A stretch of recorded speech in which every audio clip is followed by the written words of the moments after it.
할렐루야, 주님의 이름으로 문안드립니다. 다 같이 사도신경으로 신앙 고백하심으로써 수요일 새벽 예배를 시작하겠습니다. 나는 전능하신 아버지 하나님, 천지의 창조주를 믿습니다. 나는 그의 유일하신 아들, 우리 주 예수 그리스도를 믿습니다. 그는 성령으로 잉태되어 동정녀 마리아에게서 나시고 본디오 빌라도에게 고난을 받아 십자가에 못 박혀 죽으시고 장사된 지 사흘 만에 죽은 자 가운데서 다시 살아나셨으며 하늘에 오르시어 전능하신 아버지 하나님 우편에 앉아 계시다가 거기로부터 살아있는 자와 죽은 자를 심판하러 오십니다. 나는 성령을 믿으며 거룩한 공교회와 성도의 교제와 죄를 용서받는 것과 몸의 부활과 영생을 믿습니다. 아멘. 하나님, 오늘도 우리들을 예배의 자리로 불러주셔서 감사합니다. 예배를 드림으로 우리의 모습이 새롭게 변화되게 하시고 예배를 통해 하나님을 만나 감격과 감사 속에 오늘 하루 시작한 우리 모두 되도록 인도해 주옵소서. 화창한 날씨와 같이 우리들의 영혼도 날마다 밝은 모습을 띄게 하시고 그 밝음을 통하여서 우리 안에 살아계신 주님의 모습이 이 세상 가운데 우리들 가정 가운데 드러나도록 우리를 사용하여 주시옵소서. 하나님의 말씀을 함께 나누려고 합니다. 하늘의 양식 우리에게 공급하여 주시고 영의 양식을 공급받은 우리들 오늘도 세상의 것으로 공급받지 못함으로 눌리고 시험만 우리들 되지 않도록 하셔서 오직 영의 것이 우리들을 새롭게 하며 영의 양식 우리를 살찌게 한다는 것을 늘 감사하며 오늘도 그 말씀을 기쁘게 받아들이는 우리들 되도록 인도해 주옵소서. 감사드리며 예수님의 이름으로 기도합니다. 아멘. 하나님께서 오늘 우리들에게 주시는 말씀은 역대상 11장 1절부터 9절까지의 말씀입니다. 역대상 11장 1절부터 9절까지의 말씀을 제가 봉독해 드리겠습니다. 온 이스라엘이 헤브론에 모여 다윗을 보고 이르되 우리는 왕에 가까운 혈족이니이다. 전에 곧 사울이 왕이 되었을 때에도 이스라엘을 거느리고 출입하게 한 자가 왕이시었고 왕의 하나님 여호와께서도 왕에게 말씀하시기를 네가 내 백성 이스라엘의 목자가 되며 내 백성 이스라엘의 주권자가 되리라 하셨나이다 하니라. 이에 이스라엘의 모든 장로가 헤브론에 있는 왕에게로 나아가니 헤브론에서 다윗이 그들과 여호와 앞에 언약을 맺으매 그들이 다윗에게 기름을 부어 이스라엘의 왕으로 삼으니 여호와께서 사무엘을 통하여 전하신 말씀대로 되었더라. 다윗이 온 이스라엘과 더불어 예루살렘 곧 여부스에 이르니 여부스 땅의 주민들이 거기에 거주하였더라. 여부스 원주민이 다윗에게 이르기를 네가 이리로 들어오지 못하리라 하나 다윗이 시온산 성을 빼앗았으니 이는 다윗 성이더라. 다윗이 이르되 먼저 여부스 사람을 치는 자는 우두머리와 지휘관으로 삼으리라 하였더니 수르야의 아들 요압이 먼저 올라갔으므로 우두머리가 되었고 다윗이 그 산성에 살았으므로 무리가 다윗성이라 불렀으며 다윗이 밀로에서부터 두루 성을 쌓았고 그 성의 나머지는 요압이 중수하였더라. 만군의 여호와께서 함께 계시니 다윗이 점점 강성하여 가니라. 아멘. 다시 말씀을 읽으시면서 개인적으로 묵상하고 기도하는 시간을 가지시기 바랍니다.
오늘 보면 3절 뒷부분에 보면 이렇게 기록되어 있습니다.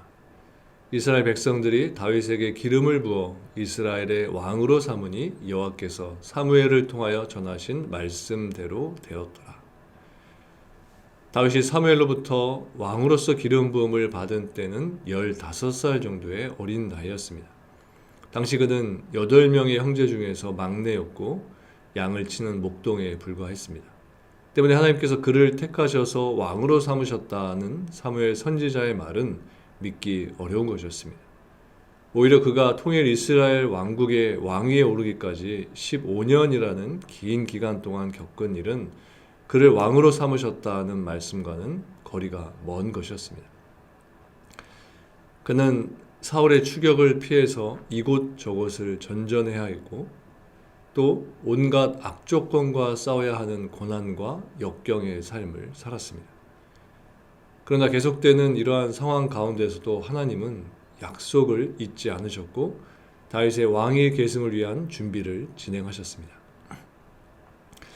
그리고 때가 이르자 다윗은 온 백성의 환영을 받으면서 드디어 왕위에 오르게 되었던 것입니다.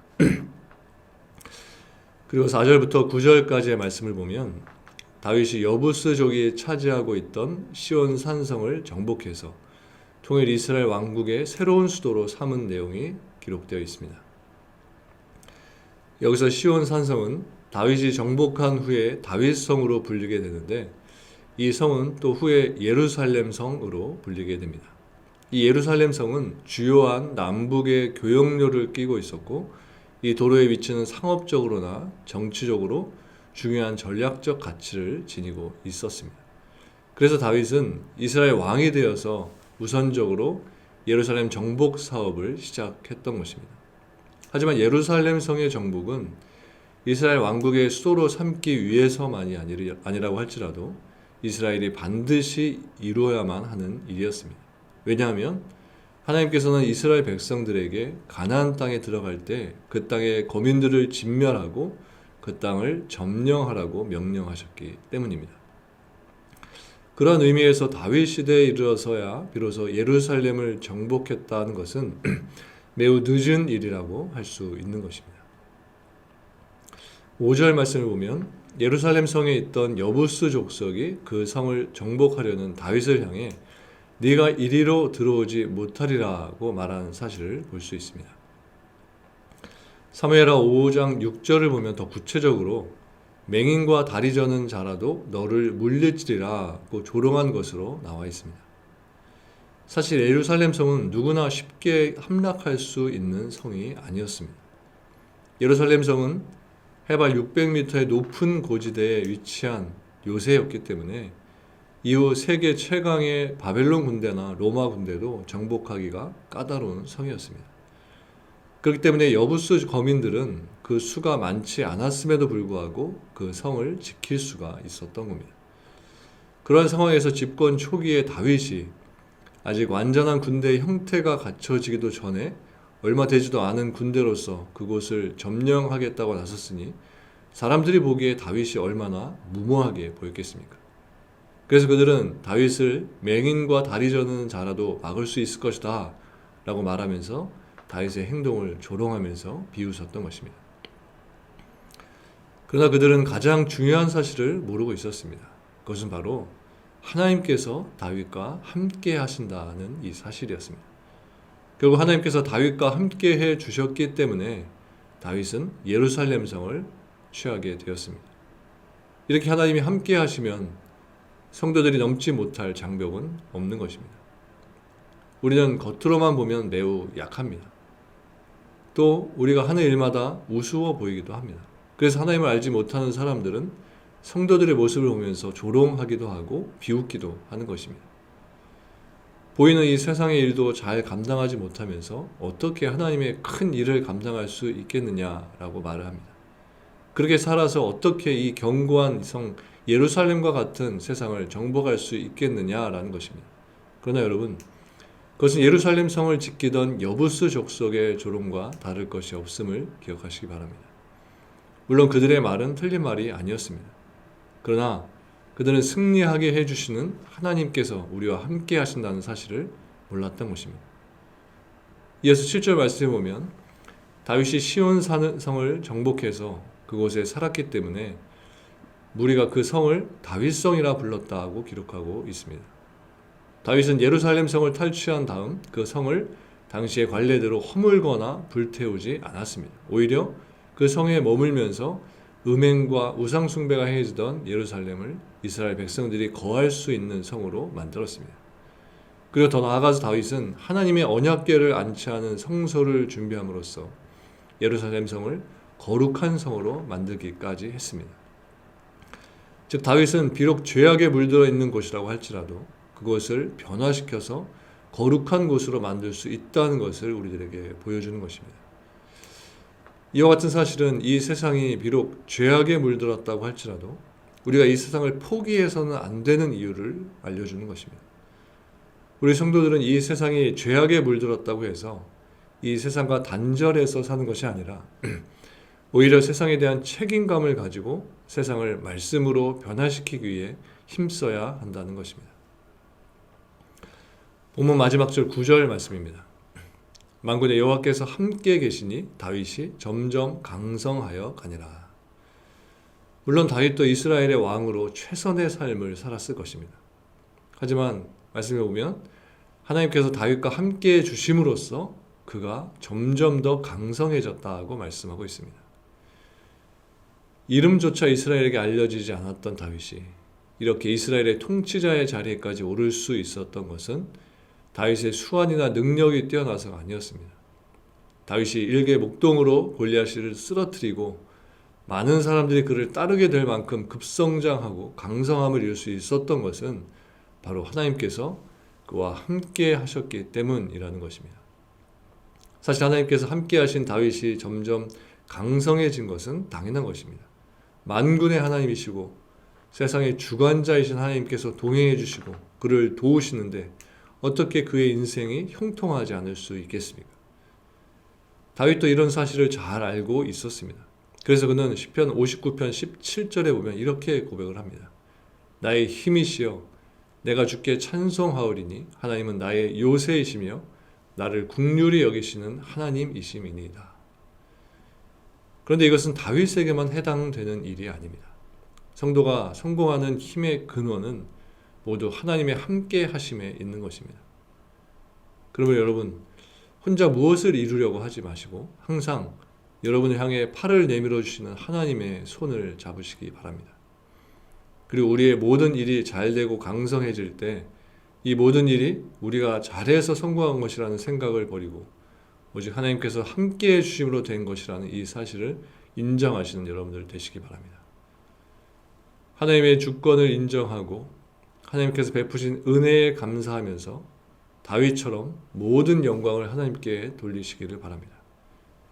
이렇게 여러분이 하나님의 주권과 인도하심을 인정할 때 하나님은 여러분을 절대 떠나지 않으실 것이고 여러분의 인생을 이끌어 주시는 분으로서 늘 여러분들과 함께 해 주실 것입니다. 여러분 다윗은 오랜 세월을 쫓겨다니면서 도피 생활을 했지만 사울이 죽은 후에 백성들에 의해 마침내 이스라엘의 왕으로 추대가 되었고 또 예루살렘을 정복해서 수도로 삼음으로써 이스라엘의 영광의 시대를 열었습니다. 물론 이것은 그의 힘이나 능력으로 된 것이 아니라 하나님이 그와 함께 하신 결과였습니다. 하나님은 다윗이 도피 생활 중에 소망이라고는 보이지 않는 상황 속에서도 그와 함께 하셨고 그가 유다의 왕이 되었을 때에도 그와 함께 해 주셨습니다. 그리고 궁극적으로는 하나님의 약속대로 그를 온 이스라엘의 왕으로 삼으셨습니다. 이렇게 하나님은 늘 하나님의 백성들과 함께 해 주시고 그들을 높여 주심으로써 하나님께서는 하나님의 영광을 취하시는 것입니다. 우리들 또한 오늘 우리가 어디에 있든지 어떤 상황에 처하게 되든지 하나님이 우리와 함께 해주시고 나를 높여주셔서 나를 통해 하나님께서 영광을 받으신다는 사실을 잊지 말아야 하는 것입니다. 우리가 이러한 믿음을 가지고 살 때에 우리의 삶은 풍성한 삶으로 채워지게 될 것이고 그렇게 채워주시는 하나님으로 인해서 우리의 삶의 기쁨과 감사가 넘쳐날 수 있게 되는 것입니다. 이러한 삶이 오늘 저와 여러분 모두에게 있기를 주님의 이름으로 간절히 축원합니다. 함께 기도하시겠습니다. 하나님, 우리와 함께 해주심을 감사드립니다. 어제도 우리와 함께 하셨던 하나님, 오늘도 우리의 삶 가운데 함께 해주셔서 우리들의 모든 삶을 하나님의 영광을 위해 살 수 있도록 인도해 주실 줄 믿습니다. 하나님과 함께 하심을 느끼면서 의지하면서 오늘 하루도 사는 우리 모두를 대수로 인도하셔서 세상에서 경험되어지는 많은 문제들 가운데서 실족하지 않도록 하시고 오히려 그 가운데 나와 함께 하신 하나님을 느끼며 하나님과 동행하는 삶을 사는 우리 모두 되도록 인도해 주옵소서. 코로나로 인해 많은 힘든 가운데 있는 성도들이 있습니다. 육신적으로 또 가정적으로 또 비즈니스 가운데 많은 고충과 또 어려움이 있는 모든 성도들의 삶을 돌아봐 주시고 하나님 함께 하신 하나님을 의지하면서 이 어려운 시기를 잘 이겨낼 수 있는 성도들 되도록 인도해 주옵소서. 오늘 하루의 삶 오직 하나님께 맡겨드리며 감사드리며 예수님의 이름으로 기도합니다. 아멘. 하늘에 계신 우리 아버지, 아버지의 이름을 거룩하게 하시며 아버지의 나라가 오게 하시며 아버지의 뜻이 하늘에서와 같이 땅에서도 이루어지게 하소서. 오늘 우리에게 일용할 양식을 주시고 우리가 우리에게 잘못한 사람을 용서하여 준 것 같이 우리 죄를 용서하여 주시고 우리를 시험에 빠지지 않게 하시고 악에서 구하소서. 나라와 권능과 영광이 영원히 아버지의 것입니다. 아멘.